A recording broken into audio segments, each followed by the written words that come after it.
Welcome to Build RSA's special feature Roundtable, where we bring together past featured builders of the month to share about their entrepreneurial journeys and the progress of their brands and products since our last conversation.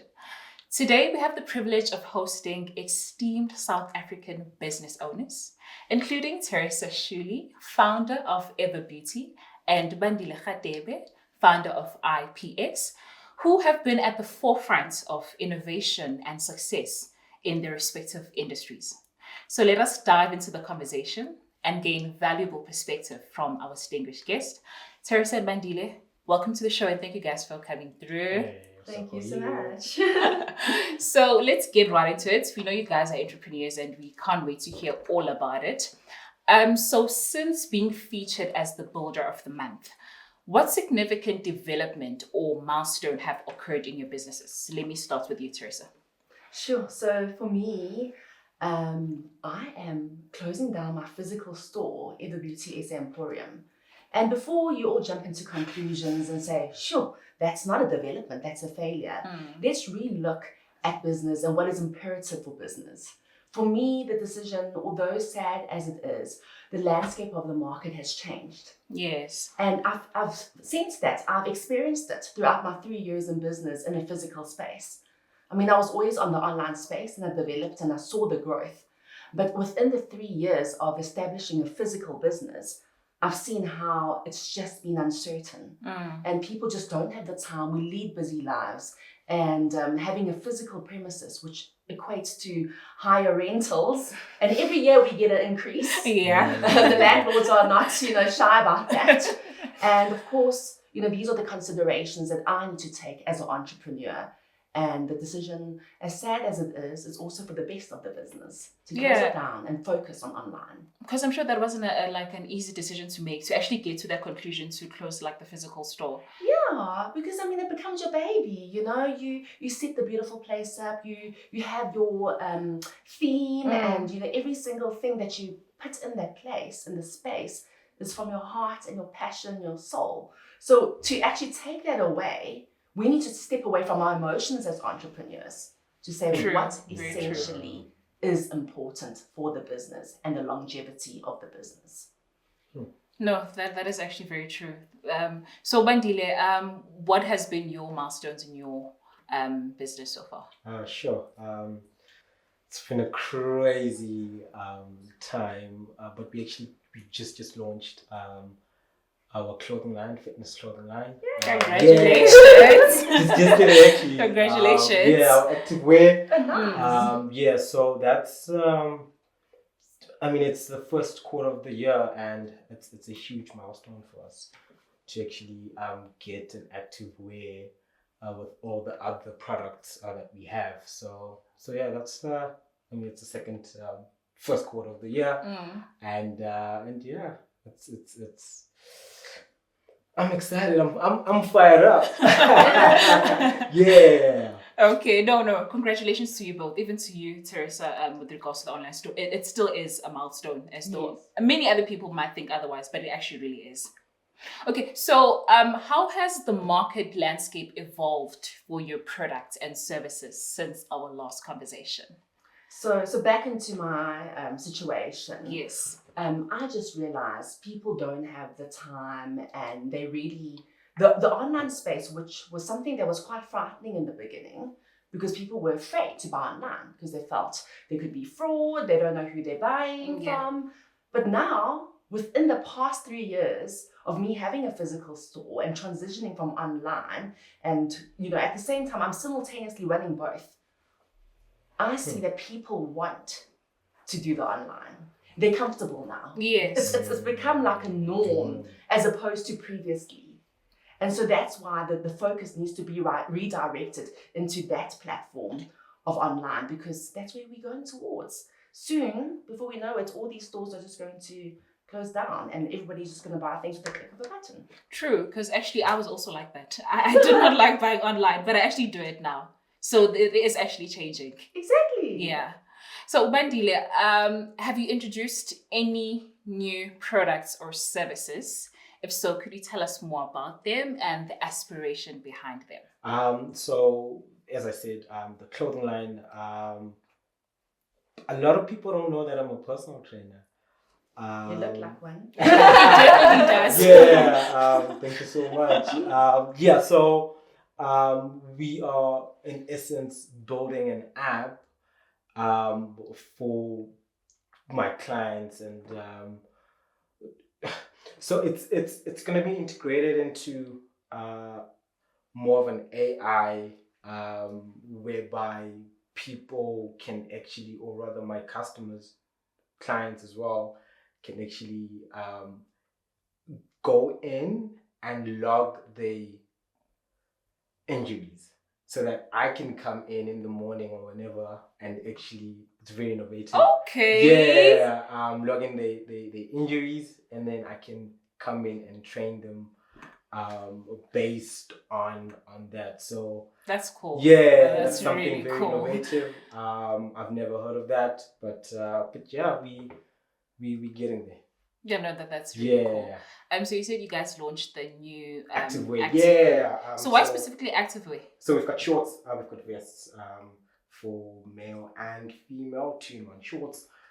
So what it is a tight and short as well. So we rebranded our website as well last night. Oh, wow. That's been crazy. Yeah. So yeah, we it's for now it's just the shorts and the vest, and then for the females it is the shorts and a running tee. In essence, for now we want to start small and then build into a whole catalog of designs. Yes. No, actually I've seen them. They look really sick, nice. right? I have. Yeah. Yeah. So Bandile, in what ways have you leveraged technology and innovation to enhance your business operations or offerings? Sure. In regards to website design and posts on social media, I use Canva. So literally, it's a no-brainer. I use Canva, Photoshop, and there is actually a new, very innovative AI platform whereby it is Canva. It's called Colossio. I think I'm pronouncing it right. Colossio. Yeah, right. It's very innovative. So it is a platform whereby you can schedule posts. It is integrated with Canva. Wow. It is amazing. It's literally it's a no-brainer in regards to time, right? Because guys, social media, there's a lot of it's so crazy. It is so it is literally, it's just a platform. It is new in the industry, so I use that. AI has been incredible when it comes to so I can't spell, right? So I'm struggling. Yeah, so I use a lot of AI to like to help you with spelling. Yeah, like it's crazy. But yeah, like it really has helped me actually building the website. And yeah. AI has been Okay, how has the feedback been, or how have your customers been taking in the new website or everything that you've been using for your post? I got sold out this morning. Yeah. Like literally, that changed the look and feel. I think people actually received it very well. I literally launched it last night around about 9 p.m. And like half of the things in there are like literally sold out. So wow. It's a blessing. I've been working so hard the past 2 weeks to actually get that thing up and running. And we there. Yeah. Congratulations. Thank Happy you to so hear much. that. Happy to hear that. Amazing. Yes. Terisa, so how do you maintain customer satisfaction and loyalty amongst changing market dynamics and competition? So the one thing about being an entrepreneur is there's so much different than the big corporates, because we give that personal one-on-one attention. We build relationships with clients that go beyond, the spheres of product and services.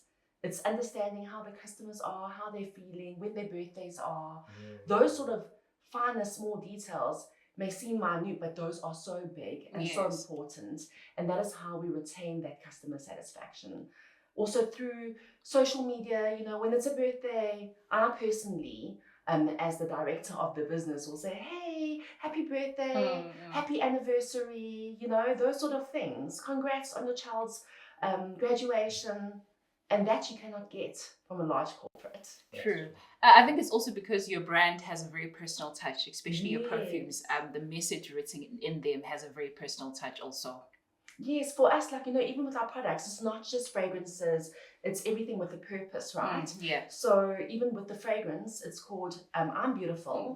But when you use it, it's supposed to remind you that you're beautiful. Yes. And Ubuntu, to know that you're not alone. And the mandala for someone like you who, I don't really have, because you're lifting heavy weights already, for strength on days that you feel it's low. very personal. So it's just more than just a beautiful scent. It's got purpose. It gives that spiritual, mental boom. And those are the finer details that we use to retain customer loyalty, and customers will always come back to us. Definitely. Yes, no matter how far they are. They're like, Terisa, do you still have that fragrance? Oh my gosh, I've run out. I need it. Okay. So Terisa, you mentioned closing your store and sticking to online. So what advice would you give to aspiring entrepreneurs who are looking to start their businesses in South Africa? So first and foremost, I wouldn't know to go to online if I didn't experience having a physical store. So the first advice I would give is, if you have a dream, if you have a vision, you have an idea, go for it. Don't contemplate, because the only way you're going to learn is to go through the experience. And that experience is what's going to add value to the next process of your business. So for me, going online is important because this is where the market landscape is. Everybody's buying online. It's going to save costs. So my second advice is, look at your budget. Look at how you can minimize costs in terms of rental space and overheads, and redirect that financial budget into your marketing through social media, through AI tools, those sort of things, because that's going to be your key to leveraging your business, getting that exposure, getting it out there. So you saying that they must go through the journey, because also another thing, I feel like our journeys are not the same. Yes, actually. So it could be that an online store works better for somebody else, but it doesn't work better for another person. So that's why the journeys are not the same. So allowing them to go through that journey, is that what you're saying? I'm saying, if you have an idea, go for it. Obviously, do your research, look at costs. If it's something that you can afford for that period, go for it. You won't know until you try. However, my second piece of advice is minimize costs where possible. Okay. Minimize costs. So for me at this stage, closing down the business is not a sad story. It's taking that money that I'm putting towards rental and redirecting it towards online social media marketing and other avenues that are going to leverage and push the brand. But I wouldn't have known. I would have thought, well, by having a physical store, it would be more customer foot traffic, more people will come. However, people want to buy online. They're still messaging me, hey babes, could you please send me a picture of that item? What sizes do you have? So at the end of the day, we're having a physical store, but there's WhatsApp, there's DMs, there's emails coming in. People still want to do online. Yes. And even with the landscape, as you're saying, not everything has to be online, because if it's a personal one-on-one training, you need to have that personal one-on-one contact. Yes. But then again, people are doing courses online where you can leverage you as an individual without having personal contact, without having that transport, to try to get to an individual, but targeting 20 people at a time, 50 people at a time through technology. So yes, and the third thing is take advantage of technology. The amazing tools, you said Colossal. So I'm going to go Google that. And really utilize what is available in terms of making our lives easier through technology. Okay. So to all aspiring entrepreneurs, you heard it, minimize cost. Bandile, so looking ahead, what are your future plans and goals for your business in the coming months or years?